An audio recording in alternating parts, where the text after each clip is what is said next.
What happens when love becomes obsession and secrets threaten to destroy everything? Billionaire Adrien Cole believed he had found his perfect match. But every night, after their most intimate moments, she vanished behind a locked door. Was she hiding? What dark secret waited beyond that door?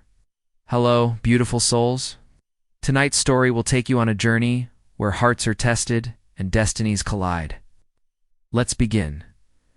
The rain pounded against the penthouse windows like bullets, each drop reflecting the city lights 30 floors below. Adrien Cole pressed his palm against the cold glass, staring at the storm raging over Manhattan, while another storm built inside him. Behind him, silk sheets lay tangled from their passion, still warm with the heat of bodies that had burned together. Like fire and gasoline, she was already gone. Not from the apartment, but from the moment. Alina had slipped from his arms with the grace of a ghost, her dark hair falling over bare shoulders as she wrapped herself in that silk robe. Always the same routine, always that locked door. The sharp click of the key echoed through the penthouse like a gunshot. Adrien's jaw tightened. For 3 months every night after they made love, Alina had disappeared into the study connected to their bedroom. 20 minutes, sometimes 30. She returned with that calm smile, as if nothing unusual had happened, while he was left burning with questions. He was Adrien Cole. He owned half the Manhattan skyline. World leaders took his calls, yet he couldn't open a single door in his own home. At first, he had thought nothing of it. People had habits. But this was different. Purposeful, sacred, almost. The way she moved with such precise care. The way her eyes carried secrets heavier than diamonds. Thunder shook the sky and Adrien turned from the window. The study door glowed with a thin line of light beneath it. He could hear something inside. Faint. Rhythmic. Was she reading? Writing? The sound was too soft to identify, but it made his chest tighten with an emotion he couldn't name. Jealousy? Fear? Longing? Perhaps all three. Alina had entered his life like lightning striking twice. Unexpected and devastating. They had met at a charity auction where she was appraising art for the museum. While other women had surrounded him with polished smiles and rehearsed words, Alina barely noticed him. She stood before a Monet, completely absorbed, speaking to it as though it were alive. "It's not about the price," she told him when he approached. "It's about the story it carries. Every brushstroke is a heartbeat. Every color is a memory someone refused to lose." From that moment, he was lost. But now, 3 months later, he wondered if he had ever truly found her at all. The soft click of the lock pulled him back to the present. Alina emerged from the study, her face calm in the dim light. She looked delicate, almost fragile, but Adrien knew her gentleness was never weakness. There was steel beneath her silk. "You're awake," she said softly, sliding back into bed beside him. "Couldn't sleep." His voice came out rougher than he intended. "The storm." She smiled and pressed a kiss to his chest, just over his heart. Her lips were warm, but her eyes carried shadows he couldn't read. "I love storms," she whispered. "They wash away everything that came before." Words sent a chill through him that had nothing to do with the rain. What was she washing away each night behind that door? What part of herself was she hiding from him? Alina settled against him, her breathing steadying toward sleep. But Adrien remained awake, staring at the ceiling, listening to the storm outside, into the greater storm within. Tomorrow, he promised himself, tomorrow he would ask her. But as her fingers curled against his chest and her breath warmed his neck, he wondered if he truly wanted the answer. Some doors once opened could never be closed again. The rain kept falling, washing away the day's sins while new ones quietly took root. Morning sunlight cut golden lines across the marble floor of their kitchen, but Adrien felt no warmth. Alina moved with graceful ease, preparing coffee while humming a melody he didn't recognize. She wore one of his shirts, the white cotton falling to her thighs, making her look both vulnerable and untouchable. "Alina," he said, his voice sharp against her humming. She paused, the coffee cup halfway to her lips. "Yes. What are you doing there?" "In the study after we..." He couldn't finish the sentence. The words felt too heavy, too full of his growing obsession. For an instant, something flickered across her face. Fear, relief. Then it was gone, replaced by the same gentle smile that both soothed and tormented him. Nothing important. She said, setting the cup down. I just need a few minutes to myself. To think. To breathe. Most people want to be closer after love, not farther away. Alina stepped closer, her fingers tracing his jaw. Always come back to you. Don't. I always choose you. Choose. The word unsettled him. It implied alternatives. Other doors she might step through instead of back into his arms. That night, their passion felt different, desperate, as if they were both trying to hold on to something slipping away. When Alina rose afterward, Adrien caught her wrist. Stay, he said simply. She looked down at him, and for the first time he saw something break in her eyes. I can't. Why? Because some things are sacred, Adrien. Some rituals cannot be broken. Ritual.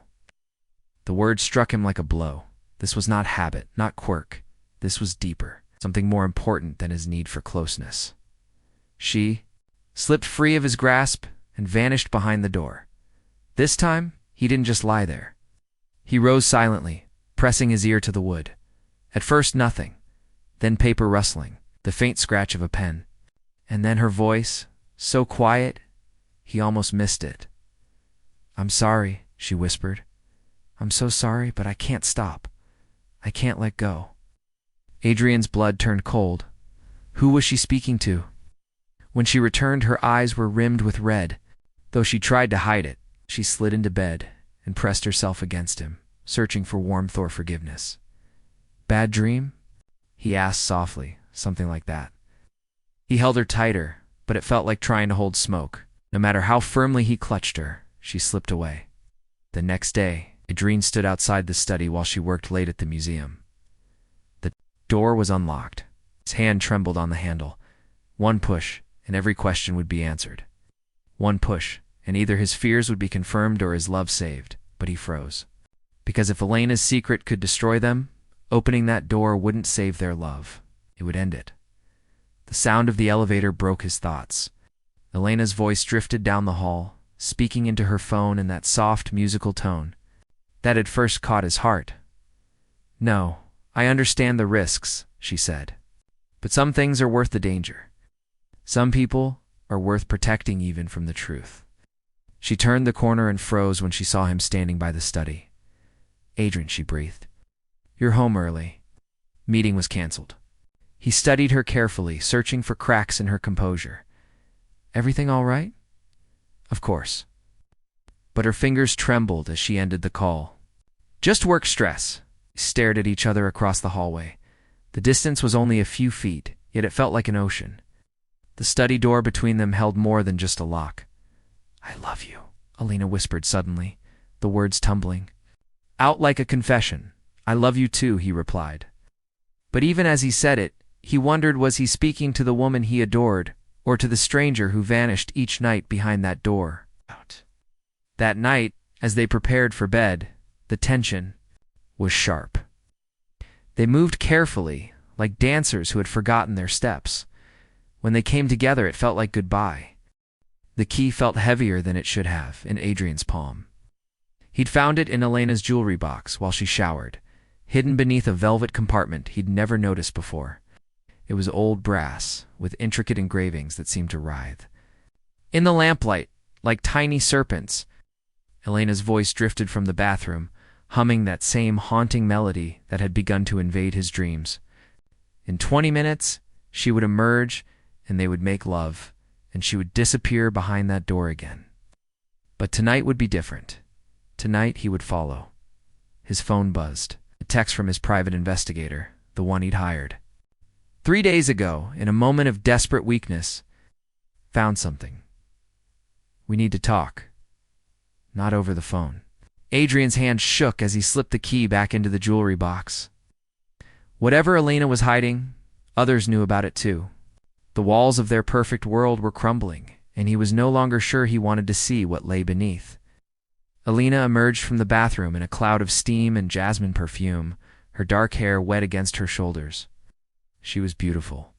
In the way storms were beautiful, dangerous, and wild, and capable of destroying everything in their path.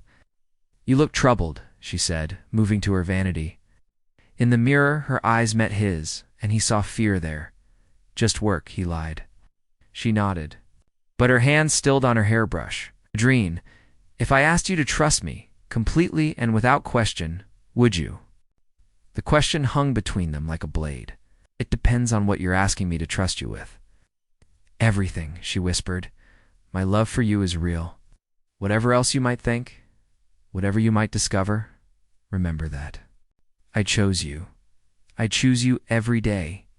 There it was again. That word, choose. Their lovemaking that night was fierce, almost violent in its intensity. Alina moved above him like a woman possessed, her nails leaving marks on his shoulders, her mouth claiming his with desperate hunger. When she cried out his name, it sounded like a prayer and a warning combined. Afterward, as she reached for her robe, Adrien caught her hand. "Don't go tonight. I have to." "Don't." "Whatever's in there, whatever you're doing, it can wait one night." Elena's face crumpled for just a moment before she rebuilt her composure. "You don't understand. It's not about wanting to go, it's about having to. About promises I made before I knew you existed." "What promises?" "To who?" She pulled free from his grip. "To the dead Adrien. Two people who can't speak for themselves anymore."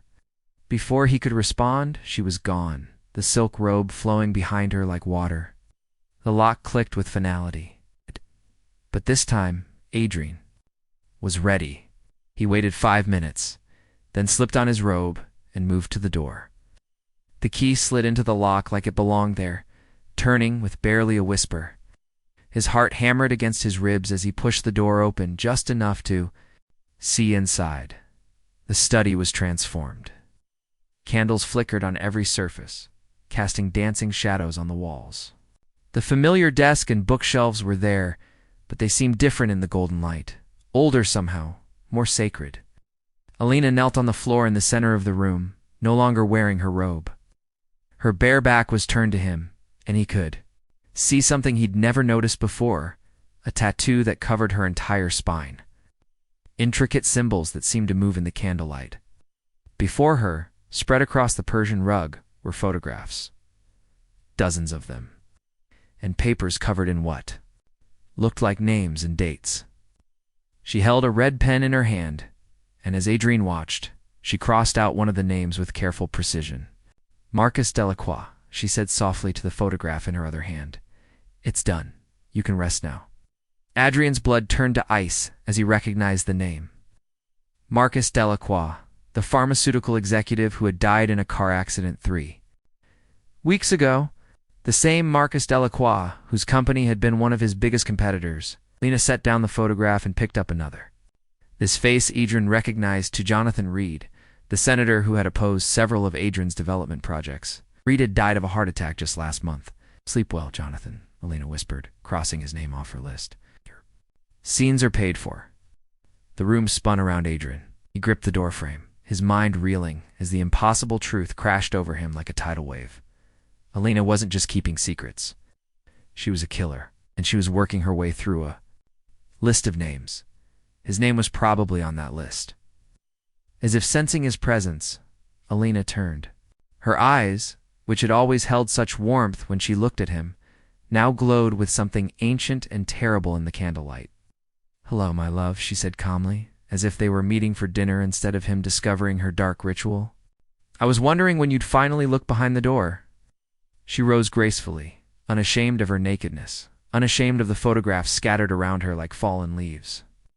"You have questions?" she continued, moving toward him with predatory grace. "But before you ask them, let me ask you one. Do you really want to know who I am? Because once I tell you the truth, there's no going back to the life we built together." Adrien's throat felt like sandpaper. "Are you going to kill me?" Lena's smile was sad, beautiful, and utterly chilling. "That depends, darling, on what you choose to do next.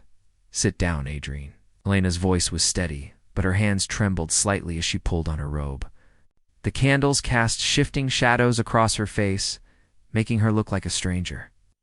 Or perhaps for the first time, He was seeing who she really was. Adrien remained standing in the doorway, every muscle coiled for flight. Those men, Marcus Delacroix, Jonathan Reed, you killed them. Yes, the simple admission hit him like a physical blow. No denial, no explanation, no desperate attempt to convince him he was wrong. Why? The word came out as barely a whisper. Alina moved to the photographs scattered across the floor, gathering them with careful reverence. Because they were monsters, Adrien. Because they hurt innocent people and hid behind money and power. Because someone had to stop them. That's not your choice to make. Isn't it? She held up a photograph of a young girl, maybe 8 years old, with dark hair in Elena's eyes. This is Sophia, my sister. She died when she was 9. Adrien's chest tightened. Elena had never mentioned a sister. The medication she needed was available, Elena continued, her voice eerily calm. But Marcus Delacroix's company priced it out of reach for families like ours. Sophia died because a man decided profit was more important than a child's life. She picked up another photo, this one of an elderly man with kind eyes. My grandfather. He lost his farm to Jonathan Reed's development schemes. Died of a broken heart 6 months later. Reed knew the environmental impact studies were falsified, but he pushed through the project anyway. Alina, I'm not finished. Her eyes blazed. Every name on that list represents someone who destroyed innocent lives for money or power, someone who believed they were untouchable. I touch them, Adrien. Remind them that no one is beyond. Justice Adrien forced himself to step into the room, to close the door behind him. How many? 17, in the past 3 years. The number struck him like lightning. And me? Am I on your list? Elena's composure cracked. She looked away, her fingers worrying the edge of a photograph. You were... Your development projects displaced hundreds of families in Queens. The building codes you bypassed resulted in that fire last year. 3 people died, Adrien, a mother and her 2 children. He remembered the fire, remembered the investigation. That went nowhere. The families that were compensated handsomely for their silence. Remembered telling himself, it was an accident, a tragedy, but not his fault. But then I got close to you, Elena continued, and I discovered something I didn't expect. What? That you were already destroying yourself. That guilt was eating you alive, even if you wouldn't admit it. That underneath all that money and power, you were just a man trying to fill a void left by his own dead family. Adrien's knees nearly buckled. Elena knew about his parents, about the car accident that had taken them when he was 16. She knew about the empire he'd built as a monument to their memory, about the hollow ache that no amount of success could fill. I fell in love with your pain, she said softly, because it matched mine.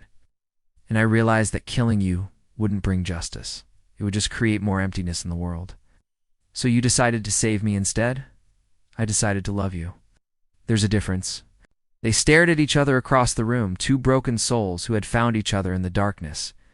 But love, Adrien was learning, wasn't always enough to bridge the gap between who you were and who you needed to become. The list, he said. How many names are left? Elena hesitated. 3. And if I ask you to stop? Then I'd have to choose between justice for the people who can't speak for themselves and love for the man who's given my life meaning. The weight of that choice settled between them like a living thing. Adrien understood now why she locked herself away each night. She wasn't just hiding her actions from him. She was wrestling with the impossible decision of whether to continue her crusade or abandon it for love. Who are the 3? He asked. Elena pulled out a folder, her movements careful and deliberate. 3 photographs fell onto the rug between them. The first face made Adrien's blood freeze.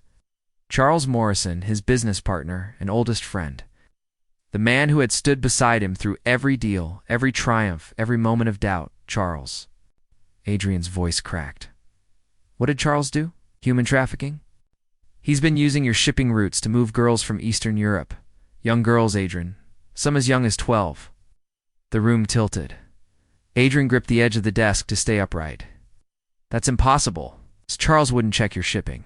Manifests from the past 6 months.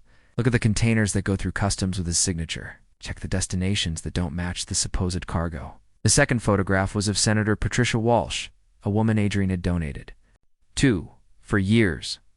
What about her? She's been selling votes to the highest bidder, including legislation that allows companies to dump toxic waste in low-income communities. The cancer rates in those areas have tripled. The third photograph made Adrien sink into the chair behind him. It was his own face, but it was an older photo from his company's website. I thought you took me off the list. Elena's eyes filled with tears. I did, but then 3 days ago, I received this. She handed him a manila envelope. Inside were photographs of children, surveillance footage, bank records, all documenting the same thing Charles had been doing, but with Adrien's signature on half the documents. Someone's been forging your approval, Elena said quietly, using your name, your company, your reputation. Charles has been setting you up to take the fall while he gets rich off human misery.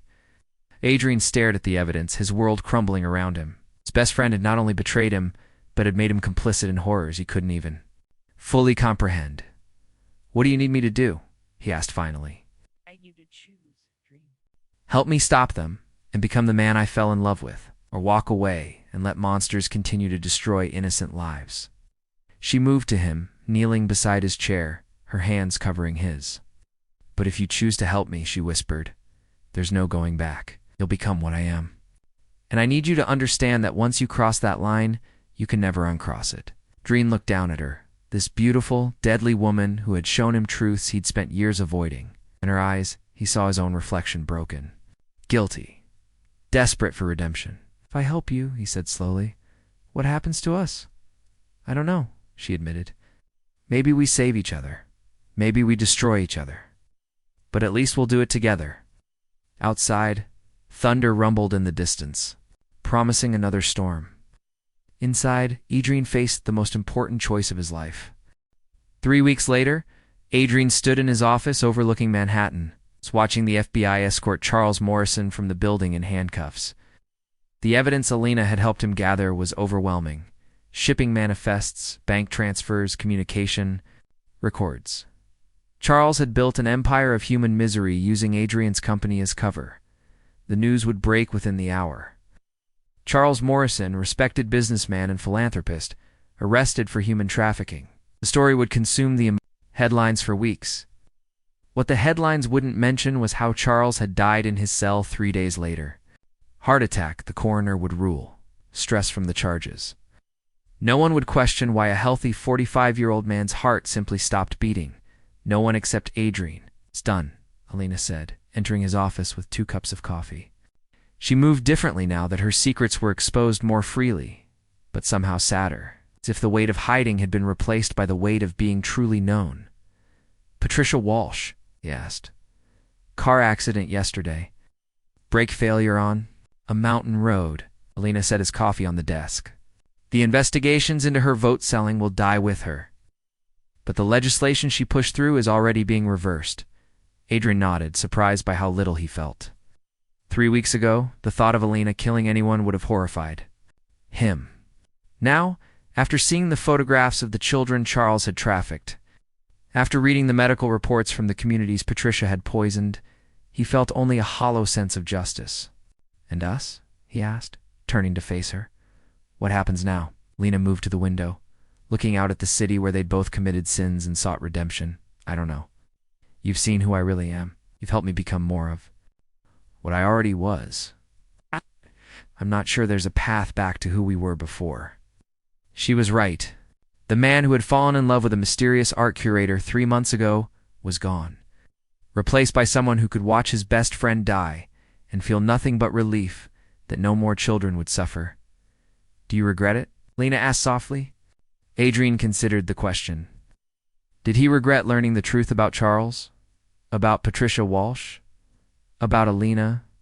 Did he regret crossing the line between victim and participant in her dark justice? No, he said finally. Regret that it was necessary. I regret that the system failed so completely that people like you have to exist. But I don't regret stopping. Them, Elena turned from the window, and he saw tears in her eyes. What does that make us, Adrien? What are we now? Honest, he said simply. For the first time in our lives, We're completely honest with each other." She laughed, but it sounded more like a sob. "We're killers. We're judge and jury and executioner. We're everything civilized society teaches us to fear. We're also the only thing standing between monsters and innocent people." Adrien moved. To her, taking her hands in his, "You asked me once to choose. I chose you. Not just the woman I fell in love with, but all of you, the darkness and the light." "The list isn't finished," Alina whispered.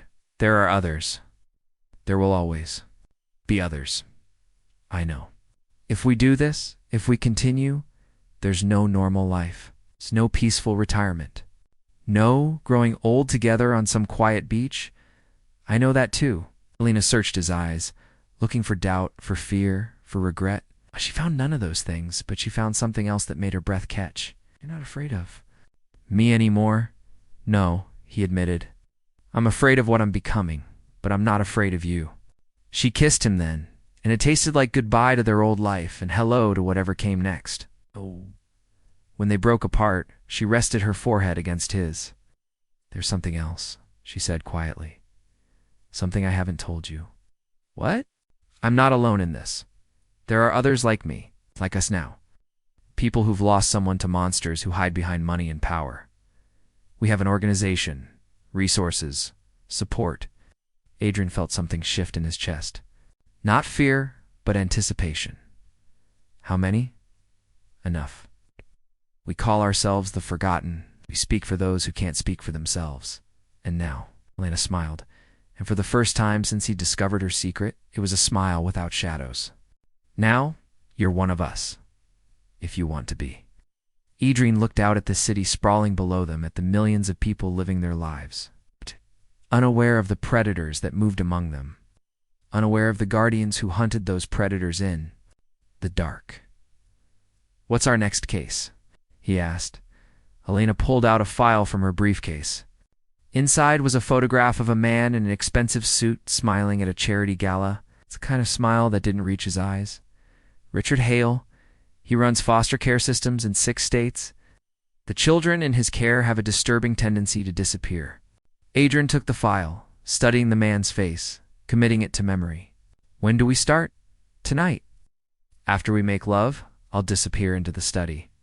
But this time I'll come with you." Alina nodded. "This time we'll plan his reckoning together." As the sun set over Manhattan, painting the sky the color of blood and gold, 2 damaged souls found their purpose in each other's darkness. They would never be normal. They would never be safe. They would never be the people they might have been in a kinder world. But they would be together. And they would make sure that monsters learned to fear the dark as much as their victims did. The locked door between them was finally open, and there was no going back. Outside their window, the city lights began to flicker on, one by one, like candles in a vast cathedral of secrets. And in the growing darkness, justice prepared to wear the face of love. The end.